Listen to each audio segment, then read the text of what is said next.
YB stays on your neck. Yo, my dance, make sure you hit that like button, comment, subscribe, and obviously hit the bell for notifications.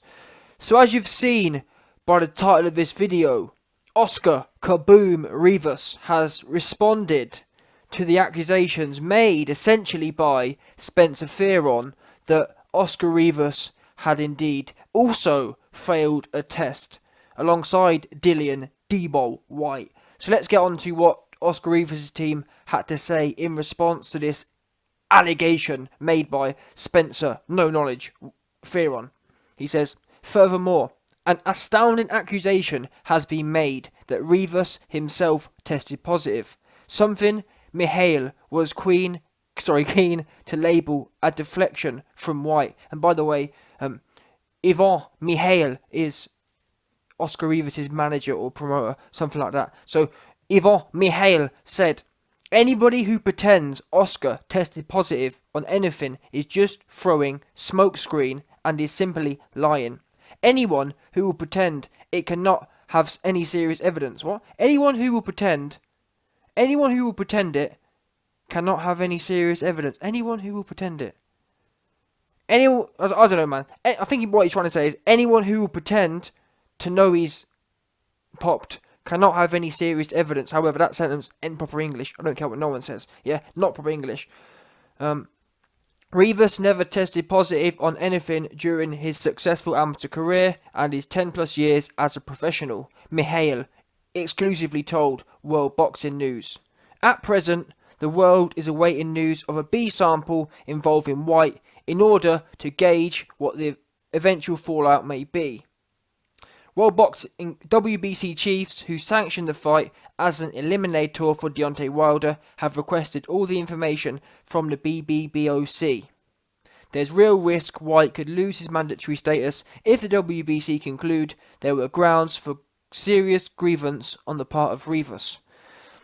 So anyway, that last part was kind of irrelevant. Essentially, Ivan Mihail, aka Kaboom Rivas' manager / promoter, has come out and shut down. And in my opinion, whilst I guess you could argue, well, he's his promoter, he's got to shut it down. Normally there's smoke where there's fire.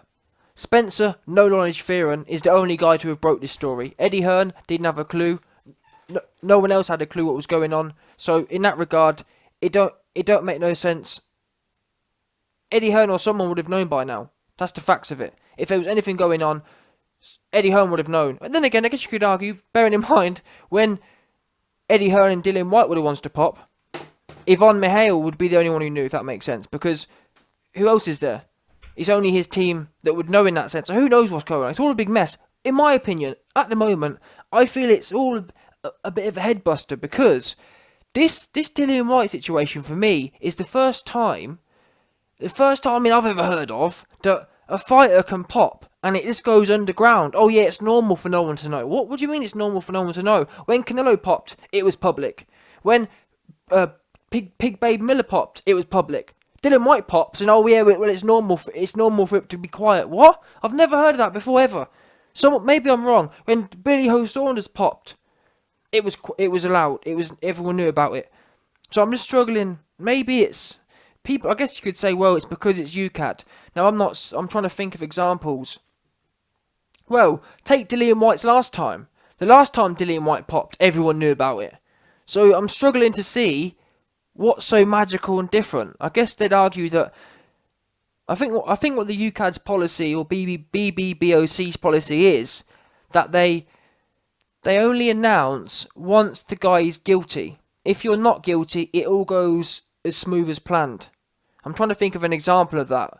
But I guess you wouldn't know, would you? You only find out if there's been wrongdoing.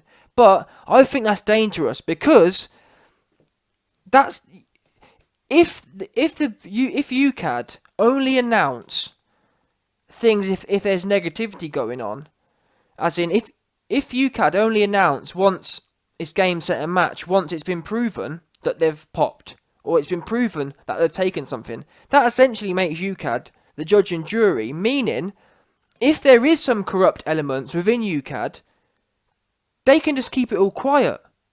Does that make sense? As an example, for all we know, there's a reason there should be fact checkers.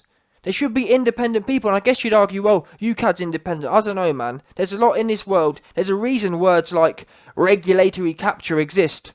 There are several examples in history, maybe not just in boxing, but in general, in the corporate world, where regulators have been captured by the people they're meant to regulate. People would argue, back in 2007, 2008, the banks captured their regulators in that regard when it comes to the financial crisis. So it's all a big mess. No one knows, and that's why it's best, in my opinion, for it. If it's all publicly available information. As an example, I'm confused.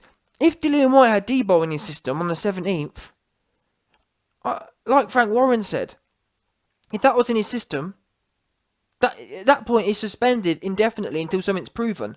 And like Frank Warren also said, he's not heard of before people being able to get a hearing within 24 hours. That's not how it works. Normally it takes a long time.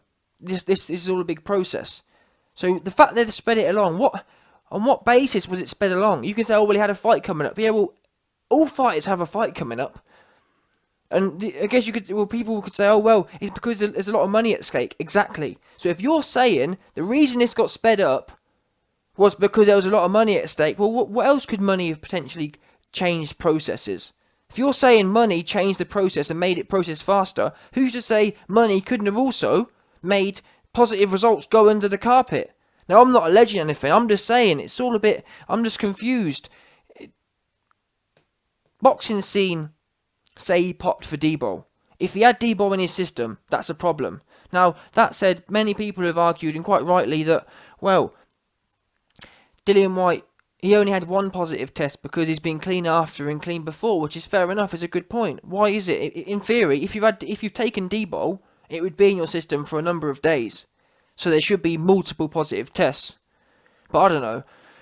End of the day, I just feel that I think by making the information public, it actually helps people. If we know what's going on, it's just clearer then. When you're shrouding everything in secrecy, when no one knows, when Rivas' team don't know, it will end up being released anyway. It just ends up a bit fishy when you start bringing lawyers in and trying to silence people. What are you trying to silence? If there was fair process, if there was due process, then there should be no issue. You should be able to... Dillian and Eddie Hearn should be confident on that. As in, you know what? We're confident with the decision. Let's make it all public. Why are they getting lawyers involved for? To try and hush everything up. And the fact that Dillian Whyte's not come out and told everyone what's going on, meaning he's saying, like Eddie Hearn and Dillian is saying, oh yeah, they've told a lot of lies and whatnot. Tell the public what them lies are. Did you pop for D-ball or not? That's what I'm questioning now. Because all Eddie Hearn keeps saying is, oh well, both fighters were cleared. Yeah, that's not the question. Did you have it in your blood or not? Now we can get into the wider debate of, well, he only had it in his blood for one test. And I'm not sure, I'm not a scientist, I'm not sure what that means. I do understand, theoretically speaking, it does seem odd. How can you only have it for one day? So maybe, because he only had it for one day on one test, they let him off, but I'm not sure. Is that setting a precedent? Is that normal? I don't know. It makes kind of logical sense, because if you've only had it in your bloodstream for one day, then you clearly haven't been taking it. But then again, how did it get there in the first place? I don't know. This is what I'm trying to say. There's too much secrecy going on. But let me know your thoughts. Bottom line is, Rivas been cleared. Nothing going on with Rivas, from what we know. But who knows? Who knows what else has been hidden around the place? And we're not coming out until it's been proven. I don't know. Who knows these days? Because Eddie Hearn, the same way Yvonne Mihail is saying there's nothing going on, Eddie Hearn was saying, let's put it this way, from the 17th, Eddie Hearn was acting like everything was fine as well. So who knows? But on this, I'm pretty sure that... Oh, I keep saying I'm pretty sure that he hasn't popped, but we wouldn't know anyway, would we? Because allegedly UCAD do this weird stuff, so we wouldn't know. No one's going to know, essentially, unless there's a whistleblower. But let's see, going forward, what happens. And actually, just before I go, I want to speculate on one last thing, which I thought was quite interesting. When I was sitting there thinking about, what is Dillian Whyte suing for? What is Dillian Whyte bringing lawyers in for? And on that question, it's brought up quite an interesting... a quite interesting theme. So, initially, we know, or I think, Dillian Whyte is most likely suing on the fact that his confidentiality or his private information's been shared, because the UCAD and whatnot, they keep their information in house. So Dillian Whyte, I don't think Dillian Whyte's suing because the information's been I don't think he's suing because, oh well, they said it was D-Bolt, it was only weed. I don't think he's suing for that. I think he's suing because his private information has been released to the public. His confidential information has been released. That's what I think he's suing for. Not because things are inaccurate. That's my opinion. And on that note, you have to ask yourself a question. This opens up quite an interesting, interesting point. Why would, because the people at UCAD have been working at UCAD for years, why would someone within UCAD breach his confidentiality? Why would someone do that? Why would someone take that risk? And on that question, it led me to think something. Wait there a minute. Maybe someone released that information because there was something dodgy going on. As an example, I've never heard of no whistleblowers within UCAD before. Maybe that's because normally when people pop or whatever, there has been a proper process going on. Maybe someone leaked the information because that's the whole point of whistleblowers. Whistleblowers and leakers, they do that because they see something that's unjust going on and they think, you know what, I'm going to do my bit for mankind to put it out in the public. Does that make sense? I'm pure speculating. I don't know either way. But I'm saying, why all of a sudden has someone within UCAD took it upon themselves to release this information to the public? I think there's a possibility, at least, the reason someone leaked it to Boxing Scene was because something's happened from the 17th, i.e. something's been rushed through, and one person within that panel, or one person it might even been the maid, who knows? All I'm saying is, maybe one person within that room or within earshot thought, wait there, that's not right. The public need to know about this. This isn't right. Does that make sense? Because otherwise, why else would they have leaked it? You could argue, well, they leaked it for some money, but really, Boxing Scene, they're not a massive company. I doubt they would have paid much for the information. But who knows? Maybe people just leak stuff for the sake of it these days. I find it quite odd, though, because no one inside UCAD has leaked it before. And also, when you actually look at the circumstances, i.e. on the 17th he pops and by the 20th he was in the ring fighting, I don't know. You tell me. I just think it's quite an interesting thought anyway.